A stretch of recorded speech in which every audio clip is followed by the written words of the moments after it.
एक और बार आपके सामने पधार चुका हूं। प्रभु की दया और प्रभु की कृपा आप सबके साथ है। जैसे कि हम देख रहे हैं इफिसियों 5 का 12 वचन देखने जा रहे हैं। उसमें लिखा है, क्योंकि उनके गुप्त कामों की चर्चा भी लाज की बात है। हेलो मेरे तमाम भाइयों बहनों, जो निष्फलों में जाते हैं, जो गंदगी करते हैं, जो झूठ बोलते हैं, जो 2 नंबर के कामों में सफलता पाने के लिए कोशिश करते हैं, यहां पर लिखा है कि क्योंकि उनके गुप्त कामों की चर्चा की लाज करने के, यानी कि गुप्त कामों का भी चर्चा करने की लाज की बात है यार। क्योंकि उनके गुप्त कामों की चर्चा भी लाज की बात है। समझ रहे हैं? 2 नंबर के कामों में बहुत से ऐसे जाते हैं जो जीवन मसीह के नाम में जीते नहीं है, जो संसारिक जीवन जीते हैं। उनके बातों का भी चर्चा करना एक लाज और शर्म की बात है। चर्चा करना, बातें करना ही एक लाज की बात है, शर्म की बात है। ये ऐसा कर रहा, वो वैसा कर रहा, ऐसा कर रहा था, वैसा कर रहा था। ये बोलने के लिए भी शर्म आना चाहिए। क्या करे यार, हम जो सही मार्ग में चलना चाहते हैं, लेकिन बहुत से ऐसे जो है सही मार्ग को काला बना रहे हैं, सही मार्गों को खड्डा बना रहे हैं, सही मार्गों को तोड़ फोड़ किया जा रहा है। आप करें क्या? उनकी चर्चा करना भी एक शर्मिंदा की बात है, शर्म की बात है यार।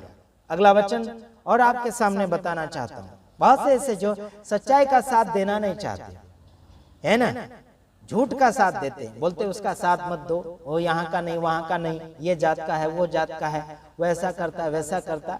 सहारा नहीं देते, किसी और का सुन लेते हैं। बल्कि प्रभु ने बेसहारों का सहारा देना सिखाया है। बल्कि सहारा देते देते भागते हैं ना, वो इंसान डरपोक होते हैं। प्रभु यीशु मसीह संसार को सहारा दिया। मौत के घाट लोग जा रहे थे, प्रभु यीशु मसीह अपना बलिदान देकर बचाव किया लोगों का।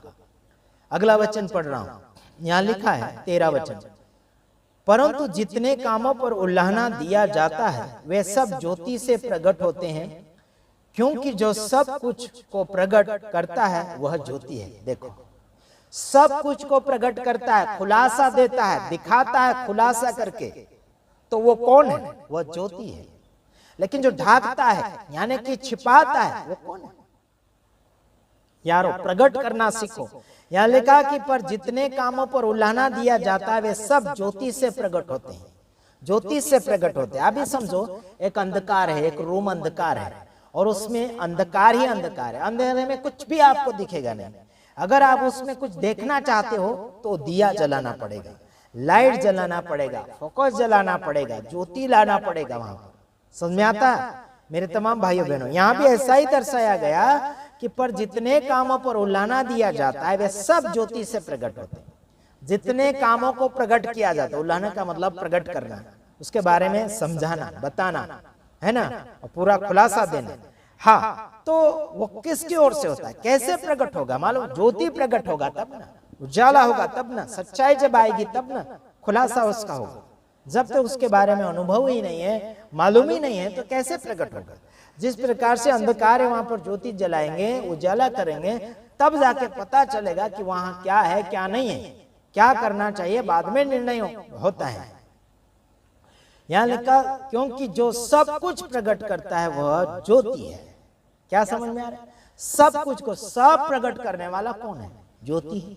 ज्योति प्रभु यीशु मसीह है और ज्योति को हमने अपनाया है, तो हम संसार की ज्योति है। अभी तो संसार में अंधकार है, तो हमें ज्योति बनकर आगे जाना है। सच और झूठ क्या है उसका खुलासा करके आपको और मुझे बताने की आवश्यकता है। पर आज ज्योति को आज लोग दबा रहे हैं, उजाले को प्रकट नहीं कर रहे, छिपा रहे। प्रभु न्याय कर लेगा, प्रभु सब कुछ कर लेगा करके अपने आप को नम्रता पूर्वक छिपा रहे हैं। बोलते हैं कि नम्र रहो, किसी का न्याय मत करो, किसी का जजिंग मत करो, ऐसे कहा जाता है। इसका मतलब है कि ये किसी काम के नहीं रहे, बस खाना पीना, कपड़ा लेना, मकान लेना, पेट भरना, बहुत कुछ ऐसे फायदा अपनाने के लिए कोशिश कर रहे हैं, वो भी संसार का। समझ में आता है आप लोगों को? क्या कर रहे हैं? मैं आ गया, इससे ज्यादा क्या बोलूं आपको? बस यहीं पर समाप्त करता हूं। जाइए और फिर मिलेंगे। God bless you. आमीन।